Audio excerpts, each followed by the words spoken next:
So I got this new color. I have some heating up in the annealer right now at 1100 degrees. I'm gonna make a no-roll spoon out of it and throw a mushroom on it because it's kind of like a wood pattern.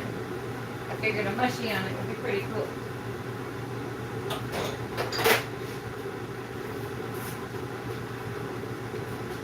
So like I said, I got one preheated in here and attached to a clear blowpipe.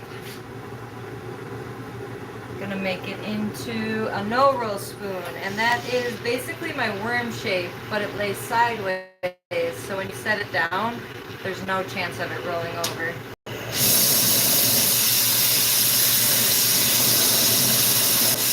Yeah.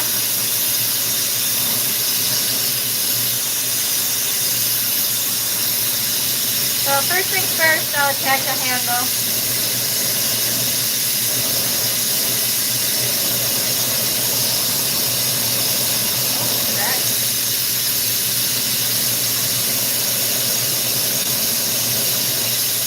Want to get that as centered as possible. And then I'm just going to heat up the whole piece.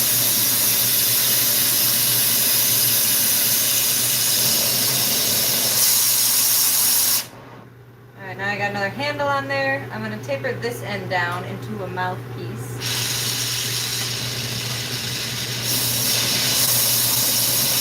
I didn't turn off the Wi-Fi. I'm going to make the connection better. There we go.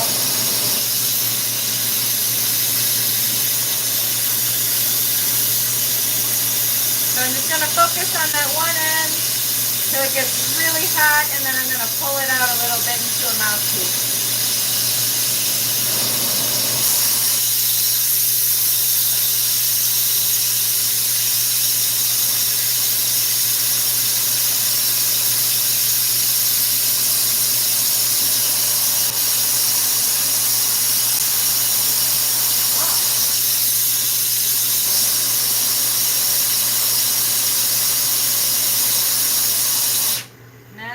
I'm going to focus on the middle and divide where the mouthpiece is and the bowl part. So section it off. And I lied, I'm making a no-roll. So it's like a Sherlock. I'm going to section off right here and right here. Two spots I'm going to taper down.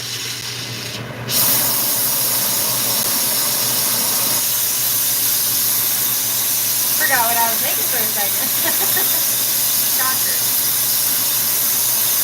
I've been working a while. This is my last one of the day.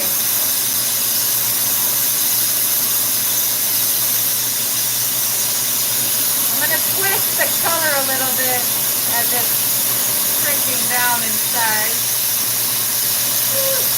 Awesome.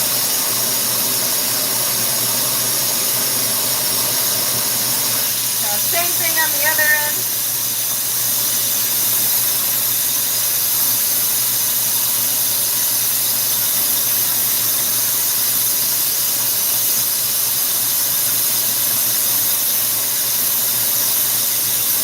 Twist up the color, I just moved my right hand faster spinning than my left, or the opposite way.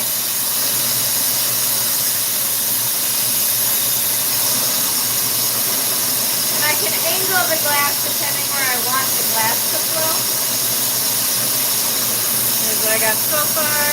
So the mouthpiece and the bowl's up here. I'm going to round out the mouthpiece.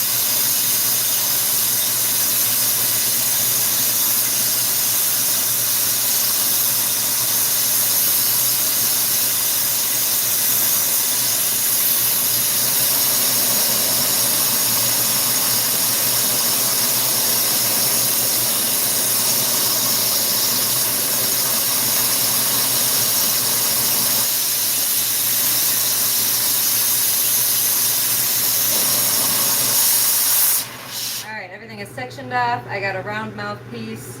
Now I'm going to save the center just like I would for one of my wormy pieces. Oh, maybe I should do that a little more. And instead of standing up like a worm, it's going to lay sideways, but not able to roll because of that curve in it. You'll see.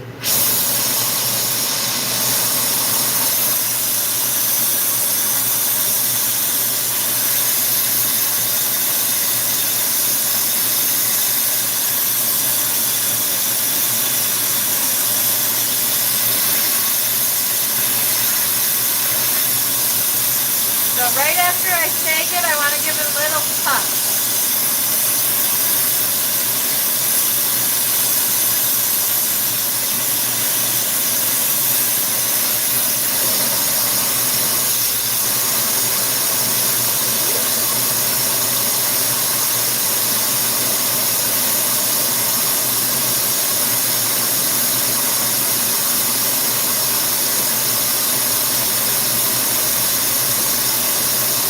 Gotta wait for it to cool.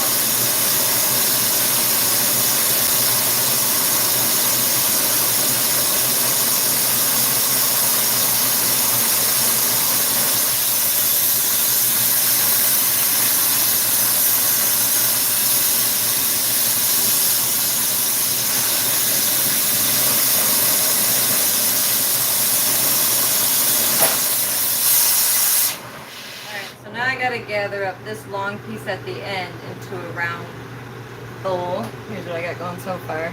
So my wormies obviously go this way. This is gonna lay this way, so there's no way of it rolling over when you're smoking or when you set it down. You know? It won't roll.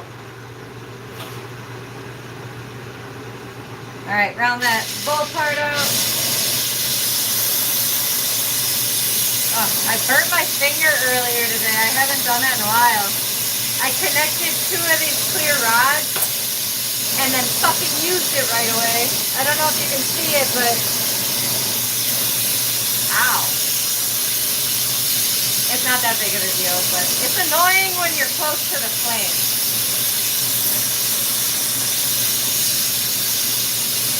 So I'm holding it at an angle so as it heats up it'll all slouch down.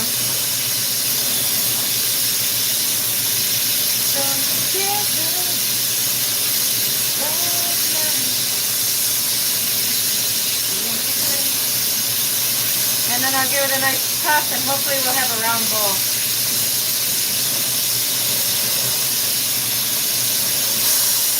So right now it looks like a dick. Sorry, but it does. Alright. Fuck yeah. Sorry, probably shouldn't be swearing. It's just too bad. I think I already played my videos are not for kids, so we can swear. That turned out nice. So pretty, thank you. So I'm just going to wait for that to cool down, kind of lose that orange glow, and then I'll pop a hole and push a bowl.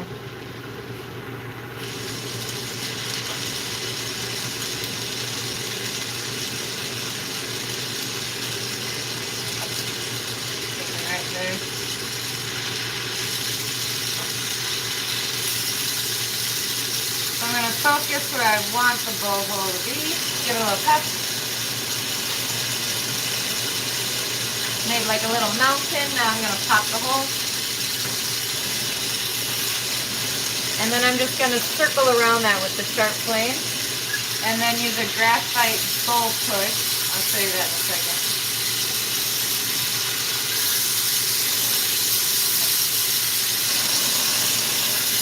This guy, I'll use to push the bowl.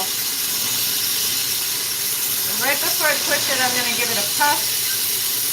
So it kind of solidifies the size of this hole I created.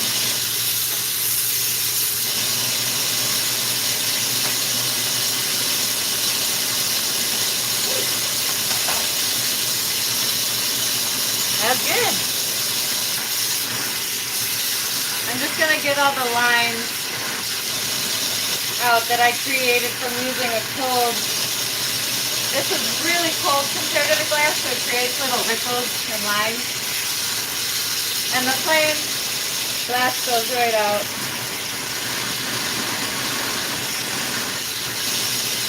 And then I take a graphite rod and just boop, boop.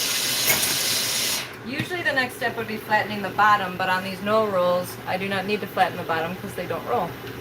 So then you have more room to build up residue. If you're that kind of a person. A lot of people are. Alright, pop choke. Same with the bowl hole. I'm just going to focus in one spot. Oh, my arms are sore. Except before I go to puff it out, I gotta clog that other hole I created.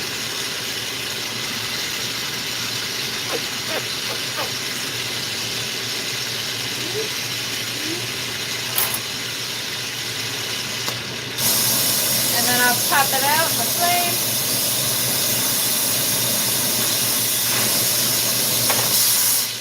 Oh, that was hot. And then I like to flatten the choke, round it out, flatten, round it out. Oh, everybody calm down. Oh, come on. I got a bunch of prep. All these tubes are prepped over here. I did that yesterday. Anyways. Here's the chalk. And now I'm going to put it in the annealer that is sitting at 1100 degrees. And I'm going to make a little mushroom to go on the side of it right there, because it looks like wood and I feel like that's really appropriate. So I also have this heating up. Little black and white spiral. I'm going to use this for a mushroom stem. And then I'm going to use this butterscotchy caramel color for a little cap. Now we're going to stick on the side of that pipe. So I'm just going to get this color hot and let it fall into itself so it gathers up a little molten ball of color.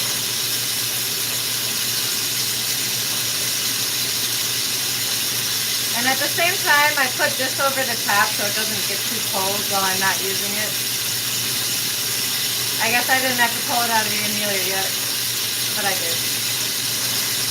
So see how this is gathering up a little ball?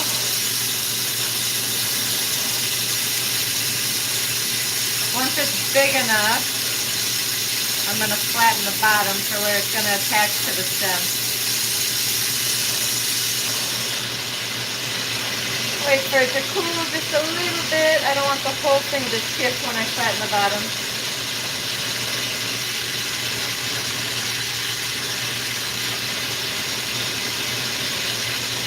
Smooth it down, and I'm just going to attach them.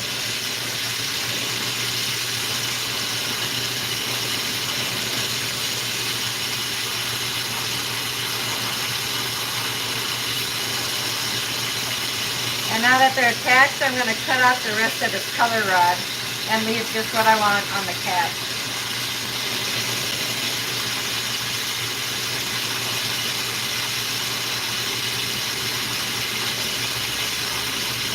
Got all that off.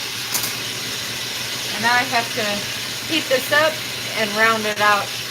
I'll roll it on this little graphite pad right in front of me.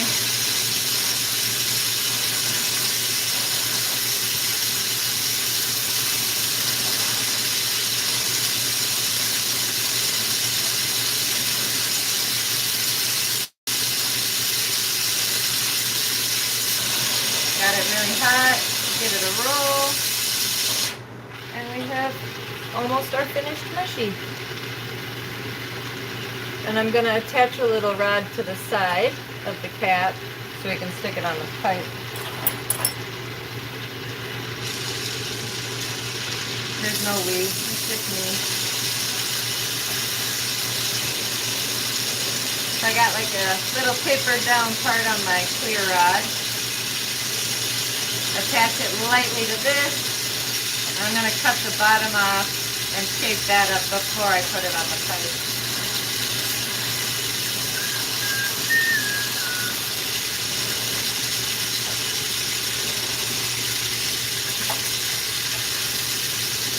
So I'm going to get the bottom of the stem hot and give it a little smush. I like that mushroom look. Like that. That was really good. Alright, we have our mushroom. Black and white stem, butterscotch cap. I'm going to grab that wood no-roll pipe. We're going to pop it on the side.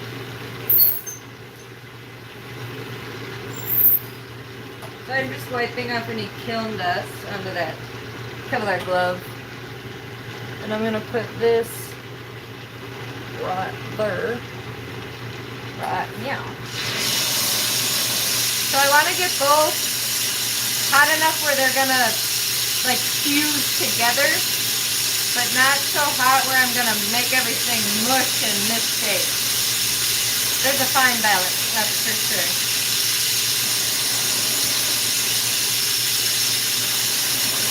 Alright, 3, 2. And I like to smush it in a little more than I need to and then pull it out. It creates a really good seal. And then I just gotta pick that little piece off.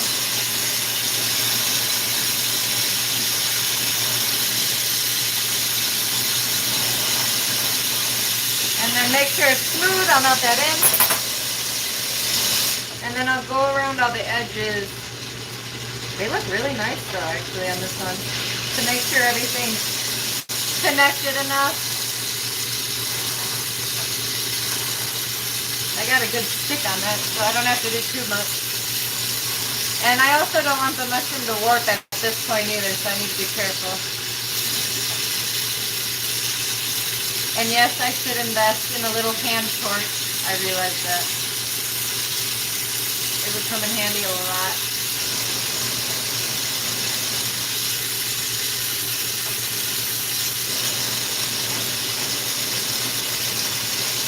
Almost there.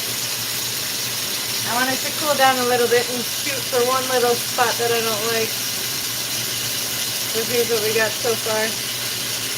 And this is not a custom order, so it'll be available.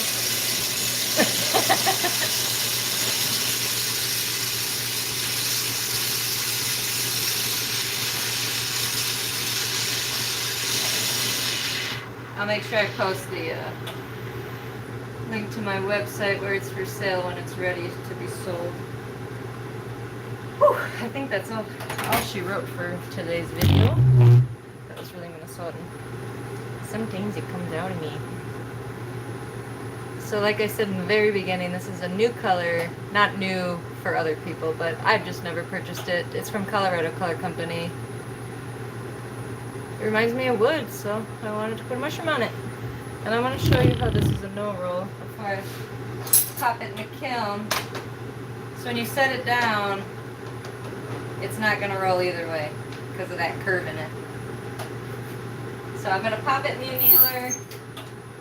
Maybe add some like textured lines to it because I love doing that. Because when you're using it, then you can run your finger over those textured lines. I don't have an example here, or I'd show you. But I just take this butter knife and get a section of the pipette and push little lines into it. And they're like little gills you can run your thumb over.